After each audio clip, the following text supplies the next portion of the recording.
Good afternoon, Ed Gillespie, co-founder of Futerra. Here I'm very glad to be contributing towards your workshop this afternoon.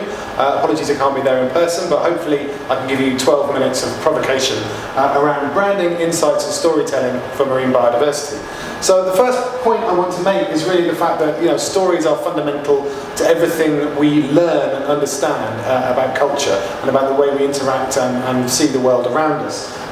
The old joke goes that dogs sniff bottoms, we tell stories. This is our mechanism of communication. So we mustn't forget that as the fundamental underlying principle for everything we try and do, particularly when it comes to creative engagement around challenging environmental issues. And as the author Philip Pullman says, after nourishment, shelter and companionship, stories are the things we need most in the world.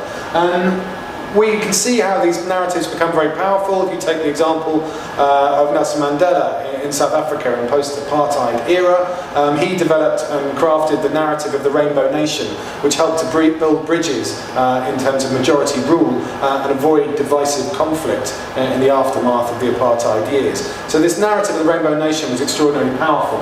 And it's interesting because often the narratives and the stories we're telling ourselves on environmental challenges tend to be ones of eco-Armageddon, doom and gloom and apocalypse. And the trouble is they often tend to alienate and send people into denial because people think it's too big, it's too ugly, it's too scary, too late, and they're demotivated because they're disconnected from the scale of the challenge.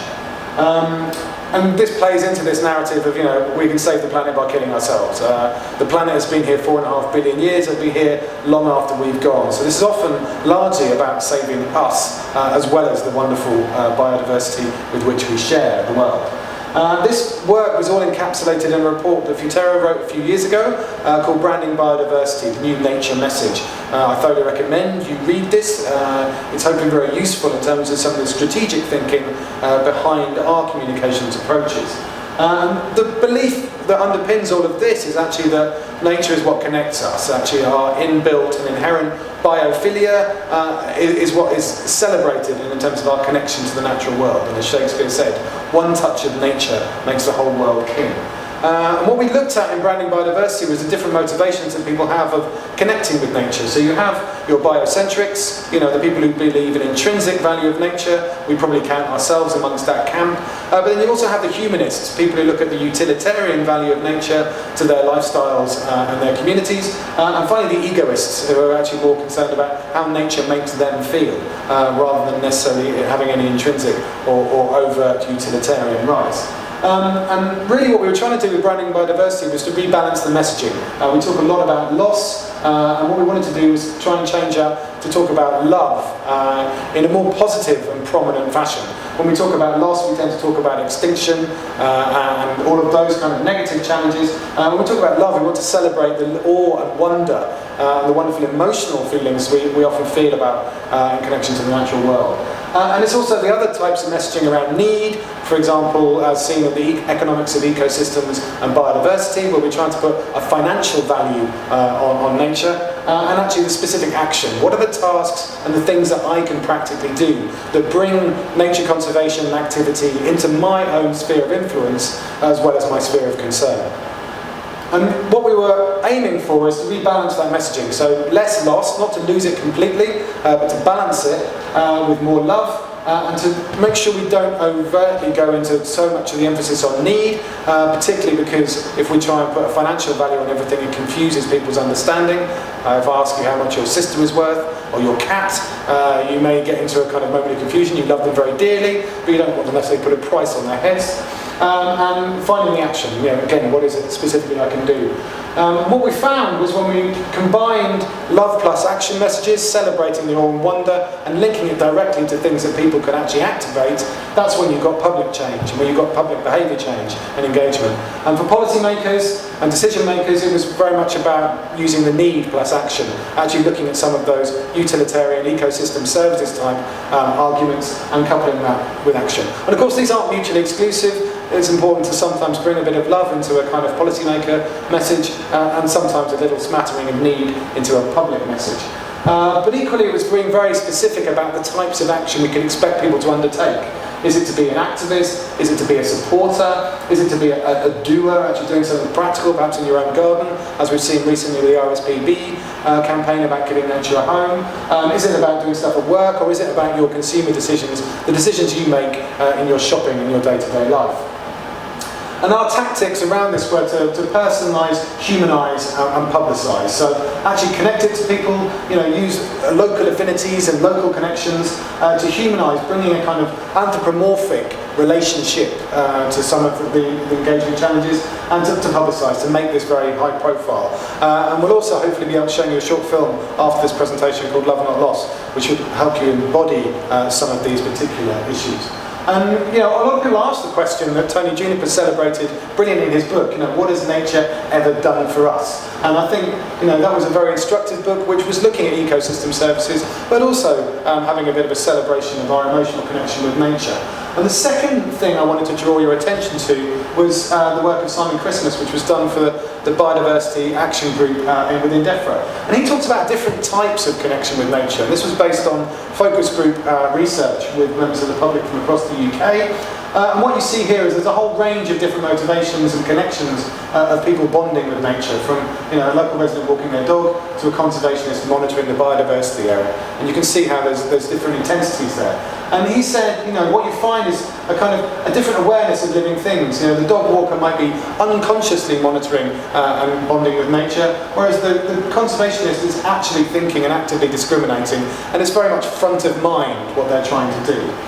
And what these focus groups found was that people do have a fundamental understanding and an everyday concept of interdependence. People understand that living things have different roles to play, that they're interconnected, that there's a balance, and that actually removing or damaging parts of that system do have knock-on effects.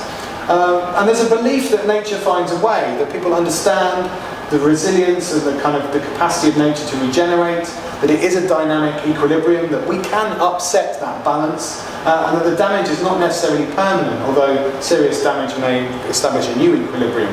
And no species are irreplaceable. Indeed, species loss is a natural process. This is the narrative that people hold in their heads. But equally, people understand that nature can't keep up. That humans have an impact, that some of it is negative, some of it is positive. The ideal is to strike a balance, and the reality is that we're taking too much too fast. People get that, and nature does not have time to recover. And so what we were finding is we need to strike a balance in our messaging, which plays to these existing beliefs and narratives that people hold in their heads. The balance of nature, the natural processes, and the fact that we will disturb it, and that we are taking it too far. But people hold both of these in their heads at the same time. And really the tactics then coming out of that were to tap into the awe and wonder, again, like we were saying in biodiversity, branding biodiversity, nature's capacity to grow, adapt and recover, to invoke both stories about nature, but keep it to human time frames and play to that nature can't keep up story, and to focus on the imbalance between our different impacts, and not focus exclusively on the negative, also bring the positive into it.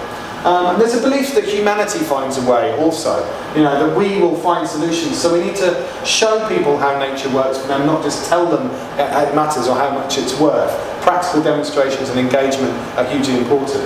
And equally, humanity can't keep up. In our fast-paced modern life, people believe that we are burning out as well, and that all is not good in terms of our particular lifestyles. So nature then serves as a place to reconnect with each other, with nature itself across the generations, and with what really matters, both between each other and within ourselves. So we need to bear in mind these four big stories that people already tell. Nature finds a way, nature can't keep up, humanity finds a way, and humanity can't keep up. And so in that sense, reframing biodiversity is all about invoking both stories about nature, but sticking it to human time frames, tapping into the sense of awe and wonder, focusing on the imbalance, showing people how nature works for them, and drawing on the idea of nature as a place to reconnect. And this is really interesting and useful research, I think. And we see a similar kind of echo in the work of Common Cause for Nature, where it's saying, don't rely on threat and loss, don't appeal to desire for power or money, don't attempt to motivate people with conflicting values, but do show that nature's amazing, share those experiences, get people excited, demonstrate people, society and compassion for nature are linked, explain what's going on and promote specific actions and creativity. So there's great alignment, I think, between branding biodiversity, Common Cause for Nature and Simon Christmas's work for DEFRA. And I'd probably conclude by saying, we need to learn about how to tell these stories better. When we tell great empathic stories, it actually changes our brain chemistry. It releases oxytocin. We feel empathy. It can actually rewire our brains to generate a stronger sense of connection. And the story is not a PowerPoint or poster, all about us, our values and mission. We need to adapt and reflect other people's values, and not about telling people what to care about or think. It's about that showing element. A story is about people, or perhaps in the case of nature, about characters and animals and species and environments and habitats. It has a plot. It tells us something about the world. It has something substantive in it. So, when we're talking about the characters in our story, you need to think about your audience. What is the purpose of the story you're trying to tell, and why tell it? What do you want your audience to think, feel and do? And who is the hero of your story? And clue, the hero of your story is not you. Ideally, if you can make the hero of your story your audience, it makes it much more compelling for them. It has to be someone we care about, we can rate and do something with. The story has a plot. Obviously, the structure of the story is important. It has a beginning, middle and end. It poses a big searching question, usually motivated by an initiating incident, and it has empathic characters who will do something. And it's that which arouses, sustains and increases our anticipation of what happens next. And if you want to get into the dynamics of this, you can look at the dramatic arc as first postulated by Gustav Freytag, where he talks about the building, rising action, the crisis, climax and resolution, and then the denouement and conclusion. Lots of different plots you can explore in terms of the classic storylines, from overcoming the monster to the voyage of return to the notion of rebirth. You can see how these can echo with stories of natural challenge. And then think about the plot of your story. What is the hero's journey? What do they want? What's going to help and hinder them? What challenges can be overcome? And how does the story resolve itself? What does the hero learn about themselves? And the story must tell us something about the world, trying to illustrate these universal themes of acceptance, redemption, courage, perseverance, compassion and honesty. And also, the story can tell us about morals. That beauty is only skin deep. To succeed, we must first believe that we can. People are afraid of change, and things always change, or hard work will bring a great reward. And trying to think of these as parables or ways of bringing perhaps stories about the natural world and our relationship with it into more vivid colour. So think about what your story is telling us about the world. What is the moral? What is the universal theme that it's trying to engage? How do you do it? Well, understand the story you want to tell and why. Bearing in mind these principles of branding biodiversity and the stories that people already currently hold in their heads. What do you want to say about the world, particularly in the specific context of the marine environment? And who is your hero? Think about who is your hero and how you activate them. And what is their challenge? What are they going to be trying to overcome? And in conclusion, this is actually all about telling the most powerful and compelling stories to engage people. Jonas Sachs, one of the founders of a studio in the States called Free Range Studio, wrote this book called Winning the Story Wars. And really this is all about telling the most engaging stories, the irresistible stories that people want to share and disseminate in their own words. And he built this book off the back of one of the original advertising copywriters who said there are only 3 rules to great communication. Be interesting. You have to be interesting or no one will listen. So you have to engage people from where they currently are or they will just filter you out. Tell the truth. Obviously, value the verity of what you're trying to get across. Focus on the reality and then live the truth. Embody it, embrace it and become it.